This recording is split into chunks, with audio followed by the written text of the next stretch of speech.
tuned into Quick Charge, the high voltage podcast bringing you the top stories in electric vehicles and sustainable energy daily. And it's all powered by Electrek.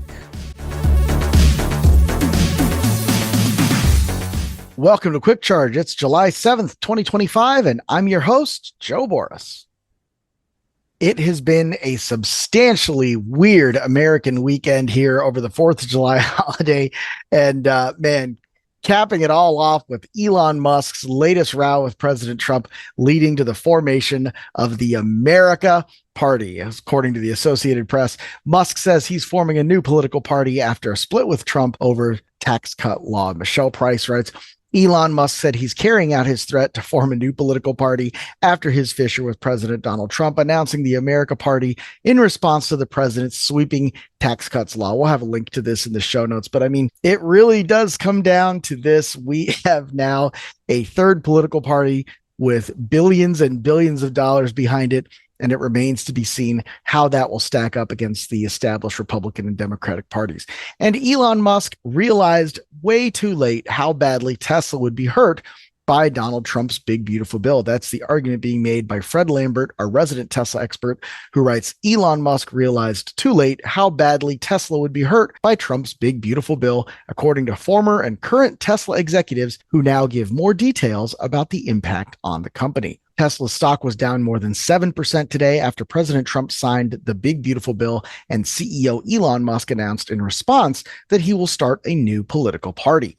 Musk claims that he's turned against Trump and the Republicans because the biggest concern is the U.S. federal government's debt, which they are significantly adding to with this bill. On the other hand, Trump claims Musk is turning against him because the bill eliminates many subsidies that have greatly benefited Tesla.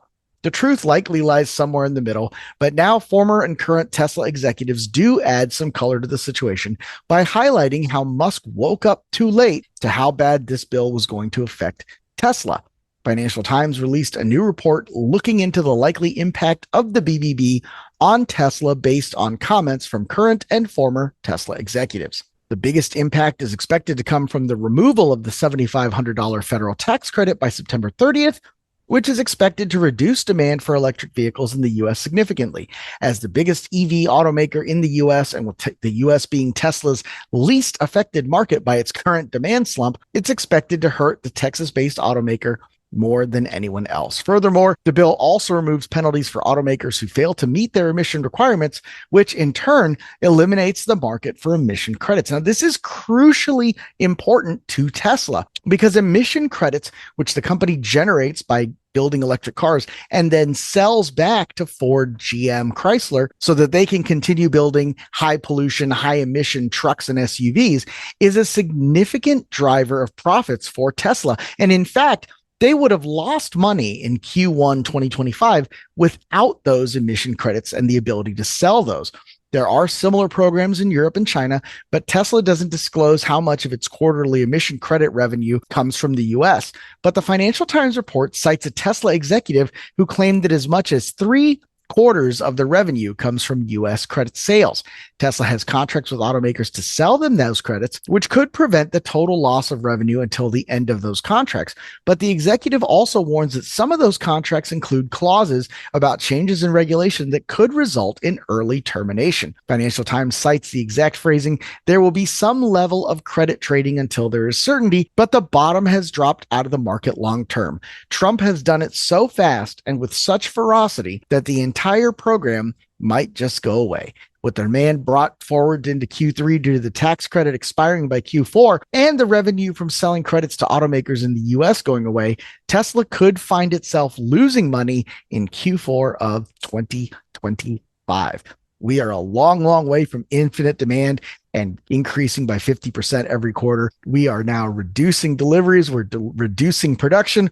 Now we're going to be reducing profits as well. So bad news for Tesla shareholders. But there has been a ton of really cool two-wheeled stuff happening in the EV space in the last couple of days. Mike Atoll, our resident two-wheel expert, has been really putting out some good information, starting with BMW upping the ante with its fastest, most powerful electric maxi scooter yet. The BMW CEO 4 gets a fresh round of upgrades for this year. The BMW scooter has always stood out for its sci-fi styling and high-performance drivetrain, powertrain built on a mid-mounted liquid-cooled electric motor that puts out 42 horsepower and 62 newton meters of torque, enough to rocket the scooter from 0 to 30 in just 2.6 seconds, which is quite fast for anything with a step-through frame like this. It'll, absolutely rip against a Vespa or even a genuine buddy like a 150 or even a 170. This thing really moves. Top speed is governed at 75 miles an hour, making it perfectly capable for city riding and fast enough to hold its own on stretches of highway.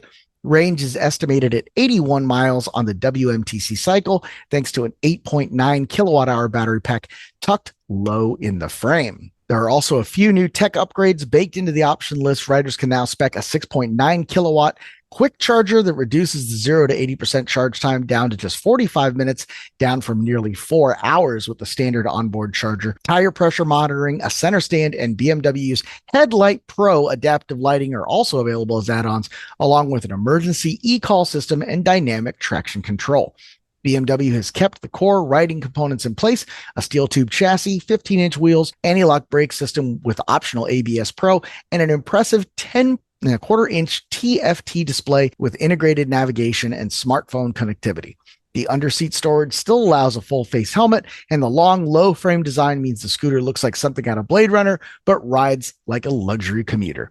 With these updates, BMW seems to be further cementing the CEO4's role at the high end of the electric scooter market. It is not cheap, starting at about €12,000 in Europe and about $12,500 in the US, with prices going up from there depending on configuration. Now, $14,000 is quite a lot of money for a electric scooter, electric motorcycle of any kind, really. But hey, this thing definitely packs all the tech and turns heads like nothing else. There was a lot more two-wheel news. They had some really fun stuff, like an Alibaba cargo bike that held more stuff than a car.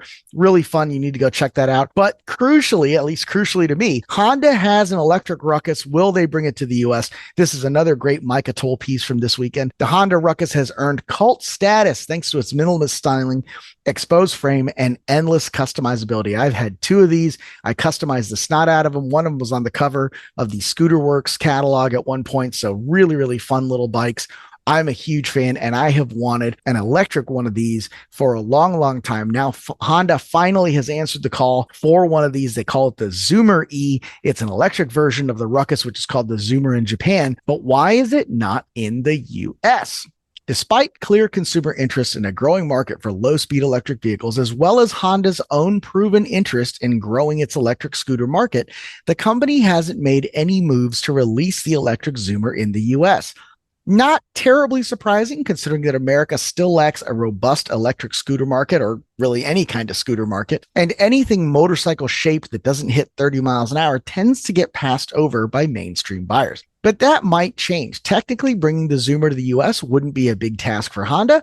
It's a self-certified country, meaning Honda could design a version that meets federal safety standards, beef up the motor and controller for higher speeds, and sell it as a class 2 or 3 e-bike, or more appropriately, a low-speed motorcycle with a top speed in the 35 to 45 mile an hour range. Now, just a note here for Micah, being a Ruckus guy myself, 35 was about all I could get out of that thing. So 45 mile an hour in a Ruckus would be moving. So this is going to be a little bit different. The E-Ruckus has a little bit narrower tire that's a little more suited for those kind of speeds, but worth noting that there are plenty of Ruckuses out there not going anywhere near 45, and people seem to like those just fine. With the rise of micromobility, electrification, and growing frustration with car-centric cities, now might be the perfect time for a reborn electric Ruckus to hit US roads. Now, Mike has got some pictures here. There's a couple of guys on Reddit that brought these into the US as parts and then assembled them here. There's a really fantastic video that Micah linked to here, going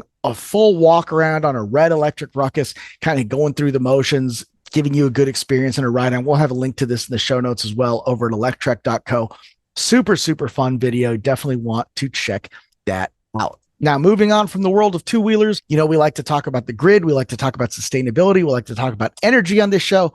Today is no different. Arizona is bringing a huge grid battery online ahead of its peak demand in the summer. One of Arizona's biggest grid battery storage projects is now online and helping to power homes as the summer heat ramps up. Recurrent Energy, a subsidiary of Canadian Solar, just brought its 1.2 gigawatt hour Papago storage facility in Maricopa County into commercial operation. The big grid battery is now supplying stored electricity to Arizona Public Service, the state's largest utility, in time for peak air conditioning season. Papago is the first of 3 recurrent projects with APS. Together, they'll provide 1.8 gigawatt hours of storage and 150 megawatts of solar power. That's enough to run 72,000 homes for 4 hours and provide year-round solar for another 24,000 homes. Quote, summer is here and we are ready to serve APS customers with the energy they need when they need it. That's according to APS Director of Resource Acquisition, Derek Seaman. The Arizona Corporation Commission, Kevin Thompson, noted that bringing online one of Arizona's largest battery storage projects during a critical time when energy demand is skyrocketing